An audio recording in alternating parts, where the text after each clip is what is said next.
Hi, I'm Russ Weninger. I'm a lawyer with Weninger Zhang. Today I want to talk about 5 reasons why you need a will. Unfortunately, many Albertans don't have wills.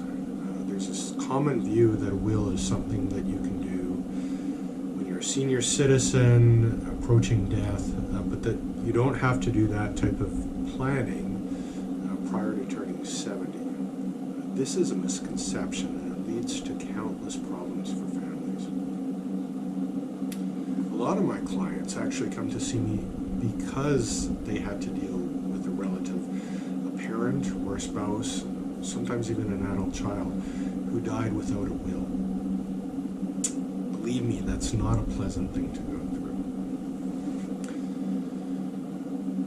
Now, I'm sure this list isn't complete, but here are 5 reasons you need a will. And at the end, as a special bonus, I'm going to give an example of something that people think of as a reason to do a will, but is essentially just an urban myth.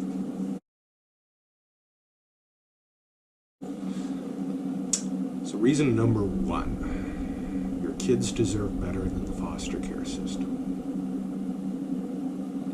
I don't mean to trash the foster care system. I'm certain that many, or even most foster parents are incredible people who do everything possible to provide good homes for the kids in their care.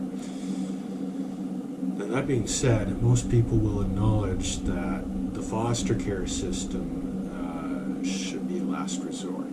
If you and your spouse both die without wills and you have minor children, it's entirely up in the air where your kids are going to go. Hopefully some family member will step forward to look after your kids, but maybe that person who steps forward isn't the one you would have wanted to take on the role. Reason number 2, your family will go through a huge ordeal, legal ordeal, and all, practical ordeal to distribute your property if you don't have a will. If a person dies without a will, this is known as intestacy, and in Alberta, the Wills and Succession Act has provisions that deal with intestacy. Your family will likely still get your property, but they'll have to jump through a lot of hoops and spend a lot of money. One big advantage of having a will is that things will be relatively quick and efficient for your family when they're administering your estate.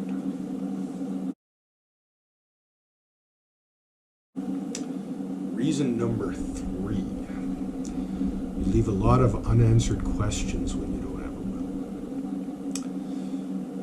Who will look after your property if you die without a will? Who knows?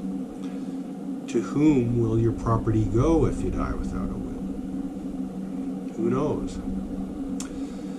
The Wills and Succession Act actually provides some answers to these questions. But what happens to your property if you die without a will may not be what you would have wanted. When you're doing a will, you're providing the answer. You're in the driver's seat. Reason number 4, your family has less to fight about after you've gone if you've done a will. When certain questions remain unanswered, such as who should administer the estate, those unanswered questions can lead to family conflict. While not everyone will necessarily be pleased with the choices you make in your will, at least your family then knows what your actual wishes are. Furthermore, a will is legally enforceable. While some families will always find opportunities to fight, if you have a will that is clear and comprehensive, then there's less to argue about.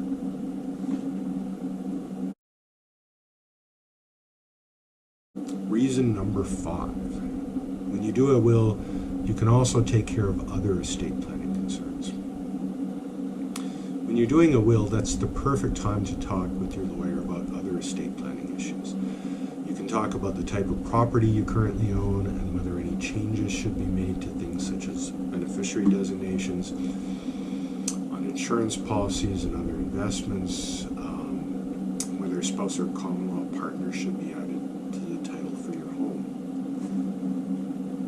When a person does a will, that is also the perfect opportunity to do an enduring power of attorney and a personal directive. Those documents allow you to pick representatives to make decisions for you in case you become mentally incompetent down the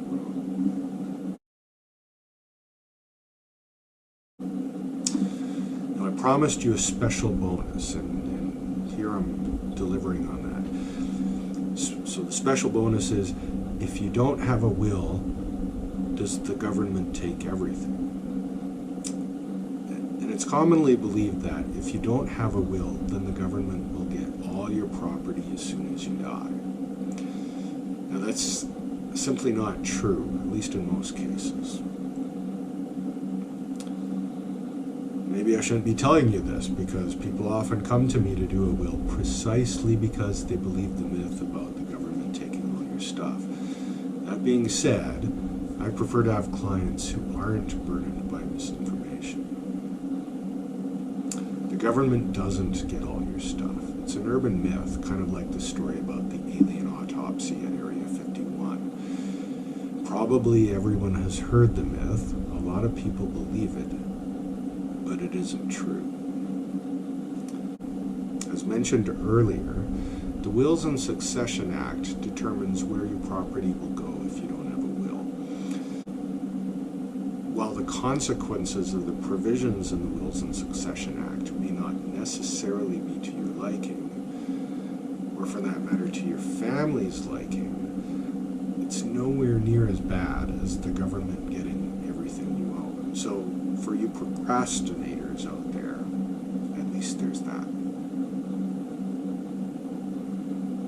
If you have any questions or comments, feel free to leave those in the comment section.